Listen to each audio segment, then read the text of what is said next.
Today I want to talk to you about how kids learn how to count. And every piece here definitely affects how they do addition and subtraction later on in their schooling. So rather than this video being for kindergarten teachers, grade 1 teachers, it's also for grade 3, grade 4 teachers with students that are still having struggle adding and subtracting to identify what part of their counting they still need help with. So the first part in learning how to count that we all go through is the counting sequence. And this is all that is can the child count forward or count backwards? And this is from 1 or backward from 10 to 1. But this is also dealing with from anywhere. Can you start counting? And I'll tell you when to stop and name a number and get the child to start counting there. This is a strategy to help them get ready for counting on later on. But it's also a good for getting to know just good number sense and where numbers are. Another way to help them is a number before and number after. So if I say a number, can you tell me what comes next or what comes before? That definitely helps students getting to know the counting sequence a bit better. Now, the next piece that we learn are the numerals. And all what the numerals are the symbols that represent the numbers that we see and the numbers that we say.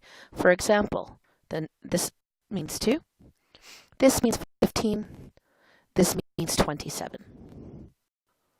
The numerals are completely separate than any other part here, so that also needs to be explicitly taught. But also don't just stay in the numerals, that there's other areas of numeracy to definitely tackle. So the third area that with learning how to count is the core of it, right? Counting objects that we know when we have that one-to-one correspondence, and that's the very first thing we're looking at. And that's when we're touching the objects as we're counting them out. And we count each of them one at a time. And we can say that that number here is 7 blocks. Well, that number there is 7 blocks. That number here there is 8 blocks. So one other part of one-to-one correspondence is being able to touch the objects and saying the words appropriately.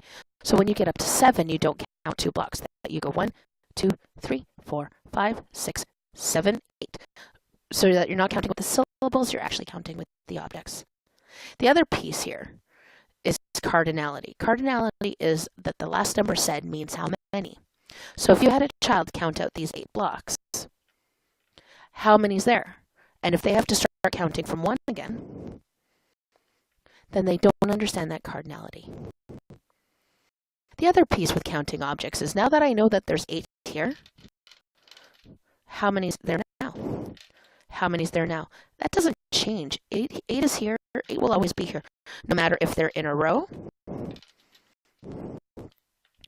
or if they're all jumbled together. That's still 8. So the next area is definitely subitizing, and all what subitizing means is that we're instantly recognizing quantities. So for example, dice.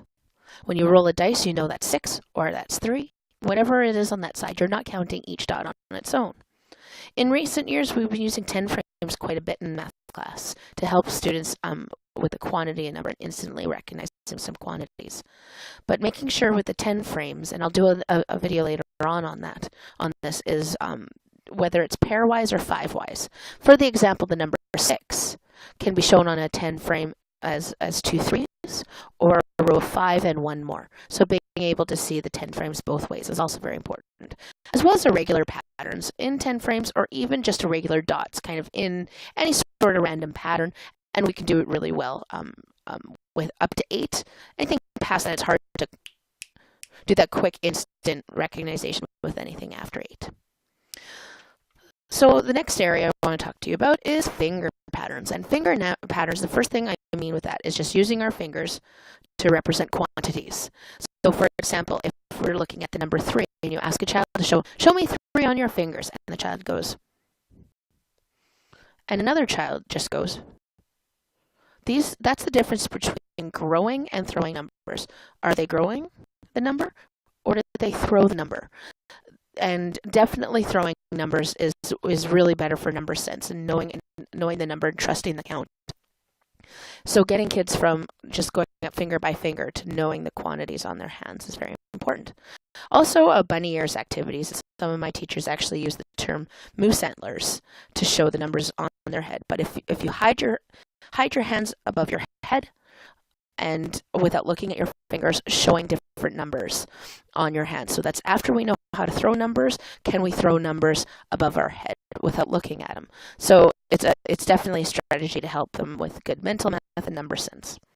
The last piece of it is actions and sounds. So you're looking for jumps, claps, stomps, anything with sounds and actions to get kids moving around with counting. So these 6 areas are the 6 areas that will help students and kids with their counting.